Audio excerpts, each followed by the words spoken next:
Oke, welcome to my channel. Masih di sini. Yang belum subscribe boleh subscribe, yang udah juga terima kasih. Semoga sehat selalu. Kita kembali ke Susena. Kali ini di blog 7, keterangan kepemilikan tabungan, inklusi keuangan dan ketenagakerjaan. Blog 7, keterangan kepemilikan tabungan, inklusi keuangan dan ketenagakerjaan. Blog ini indikator yang dihasilkan adalah persentase penduduk 5 tahun ke atas yang memiliki tabungan, kemudian persentase penduduk 5 tahun ke atas yang menggunakan produk atau jasa layanan keuangan. Ya, di blok ini ada berapa kolom? Yes, 701 sampai 709.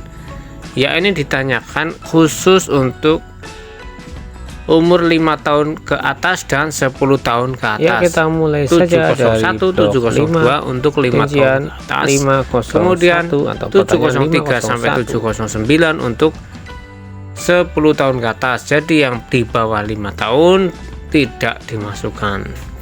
Ya, tidak ditanyakan di sini. Jadi kita mulai ke 701, tapi sebelumnya ada penegasan keterangan kepemilikan tabungan, inklusi keuangan dan ketenagakerjaan.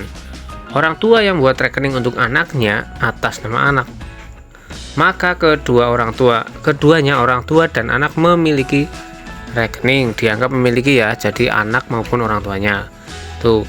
Kemudian rekening atas nama kelompok atau organisasi tidak termasuk rekening pribadi, maka dianggap tidak memiliki rekening tabungan. Misalkan ada takmir masjid, ada asosiasi, ada kelompok tani, itu dianggap tidak memiliki tabungan walaupun ketuanya atau bendaranya yang pegang rekening. Kemudian rekening tabungan yang terblokir tetap dianggap apa tidak? Ya, ternyata dianggap tidak memiliki rekening. Kemudian penggunaan jasa produk layanan jasa keuangan tidak memiliki batasan tertentu selama anggota rumah tangga menggunakan produk jasa keuangan seperti cek saldo, ganti ATM, membayar cicilan, membayar premi dan sebagainya dianggap. Jadi penggunaan jasa ini tidak ada batasan ya. Jadi selama kita menggunakan, walaupun hanya cek saldo, itu dianggap menggunakan jasa keuangan ya. Kemudian ada ART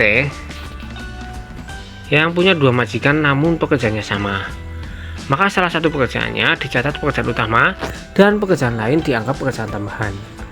Penetapan pekerjaan utama dilihat dari satu waktu terbanyak, kemudian kalau waktunya sama ya dari penghasilan terbanyak, walaupun lapangan usaha dan bidang pekerjaannya sama.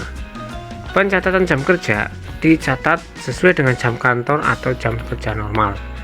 Oke, ini contoh pengisiannya ya, nanti di skip aja, nggak masalah. Kita ke materinya. 701. Yes, 701 ditanyakan apakah memiliki rekening tabungan baik atas nama sendiri atau bersama-sama di lembaga keuangan perbankan, koperasi. Nah, responden dikatakan memiliki jika memiliki nomor rekening atas nama dan masih aktif atau bisa diakses. Kalau sudah tidak aktif atau keblokir berarti tidak, catat ya, kode 5. Isian di sini di 701 hanya 1 dan 5. Kemudian penerima bantuan PIP, KKS, PPNT, PKH yang penyalurannya melalui rekening dianggap memiliki rekening. Jelas ya di sini ya. Khusus nanti yang menerima bantuan PIP, PKH dianggap memiliki rekening tabungan karena metodenya transfer. Kemudian 702, layanannya ya. Apakah menggunakan produk layanan jasa keuangan perbankan selama setahun terakhir? Ya, ini tidak termasuk jasa keuangan BPJS ya. Layanan jasa asuransi termasuk mandatori, yang sudah melekat tidak bersemilih untuk penggunaannya. Jadi yang BPJS itu tidak masuk ke sini. Contoh layanan ada bank konvensional, bank syariah, pasar modal, lembaga pembiayaan, ada konvensional maupun syariah, ada dana pensiun, ada lembaga mikro, BMT, banyak ya di teman-teman, ada BMT, ada ataupun uang elektronik yang sekarang ada GoPay, OVO, BRIZI, e-money digital ya, uang digital ya. Ini banyak yang menggunakan yang berarti kode 1 ya jika menggunakan. Di 50 di blok 7 masih di 703. Kalau tadi 702 setahun lalu, sekarang di sini referensinya seminggu lalu. Ini merujuk kemana? Ke 10 tahun ke atas ya, bekerja selama seminggu terakhir. Apakah kegiatan yang dilakukan? Pilih ya, ada A, B, C, D, dan X. A bekerja, B sekolah, C mengurus rumah tangga, D lainnya. Atau X tidak melakukan kegiatan apapun. Bekerja yang kita beri informasinya adalah kegiatan melakukan pekerjaan dengan maksud memperoleh atau membantu memperoleh penghasilan atau keuntungan paling sedikit 1 jam dalam seminggu terakhir. Jadi bekerja dalam 1 jam tersebut dilakukan baik secara berturut-turut maupun atau tidak terputus maupun kumulatif dalam 1 jam dalam 1 minggu ya. Kita konsepnya bekerja itu kuncinya memperoleh atau membantu memperoleh pendapatan penghasilan dan jangka waktunya 1 jam dalam seminggu terakhir, baik 1 jam berturut-turut maupun kumulatif. Oke.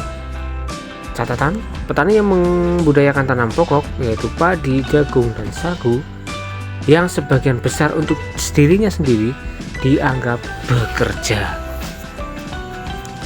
Kemudian 704, dari kegiatan yang dilakukan selama seminggu terakhir, apakah kegiatan yang waktunya terbanyak? Yang tadi ada bekerja, sekolah, mengurus rumah tangga, dan lainnya. Ya, kegiatan yang terbanyak adalah kegiatan yang menggunakan waktu terbanyak dibanding kegiatan lainnya. Waktu terbanyak diperhitungkan dengan membandingkan waktu yang digunakan untuk bekerja, sekolah, mengurus rumah tangga, dan kegiatan lainnya. Kegiatan lain di sini contohnya kursus, olahraga, rekreasi, atau kegiatan sosial, mendurai, ke masjid, taziah, panjang sana.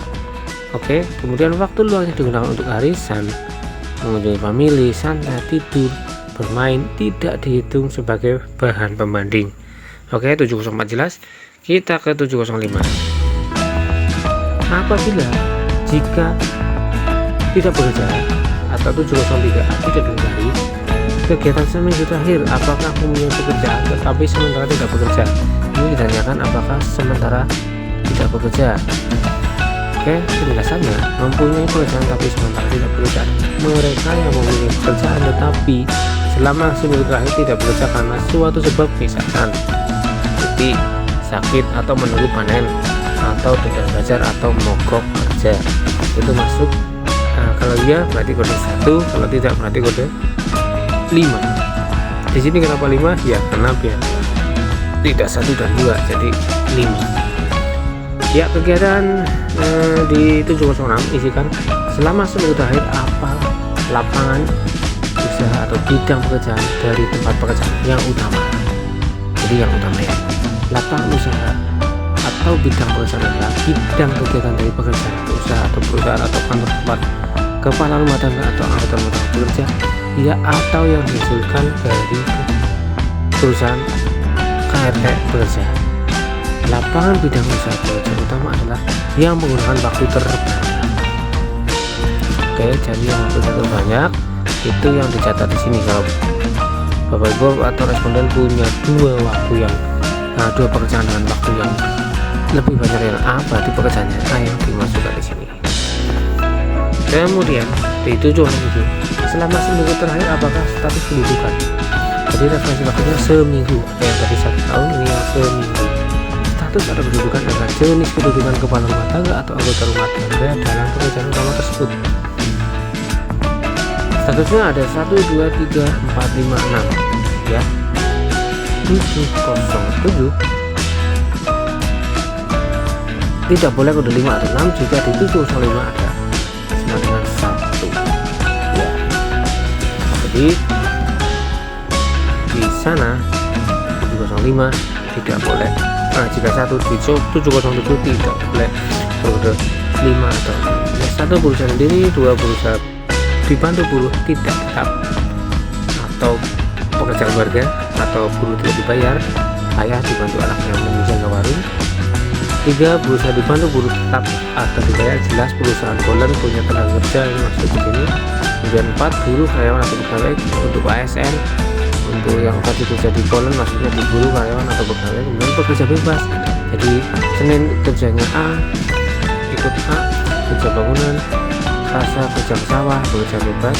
Kemudian 6 bekerja keluarga atau tidak dibayar. Ini tadi yang anak membantu ayahnya menjaga warung. Kemudian selama seminggu terakhir berapa jumlah jam kerja dari pekerjaan utama? Jam kerja di 708 selama waktu dalam jam ya, jadi dituliskan dalam jam selama seminggu. Kalau seminggu 7 hari berarti satu hari berapa jam? 5 jam berarti kali 7 berarti kalau nggak libur 35 jam ya. Oke. Jumlah jam kerja itu 9. Selama seminggu terakhir berapa jumlah jam kerja dari seluruh pekerjaan? Kalau ayah bekerja di PNS 8 jam, pulang kerja jaga warung 2 jam, artinya 10 jam selama satu hari kali selama seminggu berarti 70 jam. Jumlah jam kerja adalah waktu dalam jam digunakan untuk bekerja dari seluruh pekerjaan yang dilakukan seminggu terakhir. Oke, sampai di 709. Kalau ada pertanyaan silakan boleh di chat. Kita lanjut ke blog berikutnya. Semoga bermanfaat.